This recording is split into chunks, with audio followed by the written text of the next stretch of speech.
Now I want to have a brief discussion about these two words, ascending or descending. You may have heard those before when talking about going up a staircase or down a staircase. Ascending means you're going to go up. That's what the word ascending means. Jesus ascended into heaven. You see that, or you hear that in Scripture. And then the word descending means to go down. So when you see these words in terms of polynomials, just know that ascending is to go up.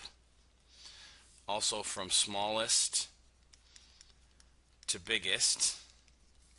And then descending means to go down from biggest to smallest. So now we're asked to arrange the terms of the polynomial so the powers of x are in ascending order. So one of the keys here is ascending. We just learned on the previous slide that ascending means to go up, to go from smallest to biggest. The other important aspect of these directions is I only want the powers of x. So I only care about the x values. I want to go from smallest to biggest x value because I want to go ascending. So look here, 7x squared, 2x to the fourth, and 11. Which one of those has the smallest degree? Well, the answer is this first one, because this has a degree of 0. The first term has a degree of 2, and the second term has a degree of 4.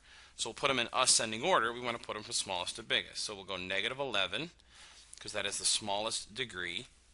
Then we'll do plus 7x squared, because that is the next biggest, going up now, and plus 2x to the fourth. Notice I include the sign that comes in front of the term with the term.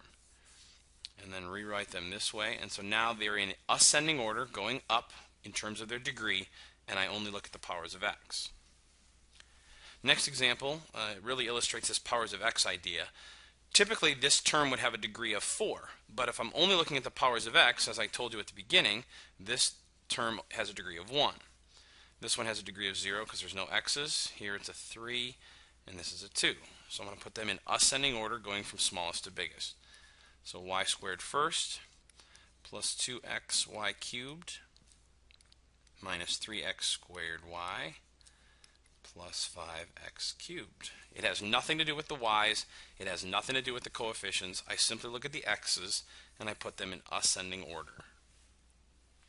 Last set of examples here has us put the powers of x in descending order this time, so going from biggest to smallest.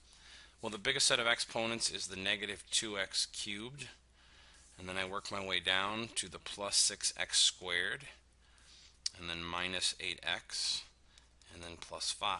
Notice the degrees of these are based on the x's, and they get smaller. That's why it's called descending order.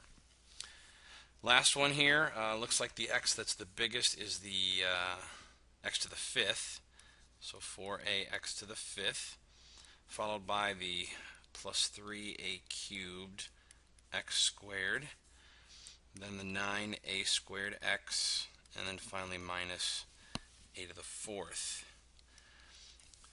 Even though this a to the fourth has a 4 on it, it really has a degree of 0 for our purposes because, again, we're only looking at the x's and we're putting them in descending order.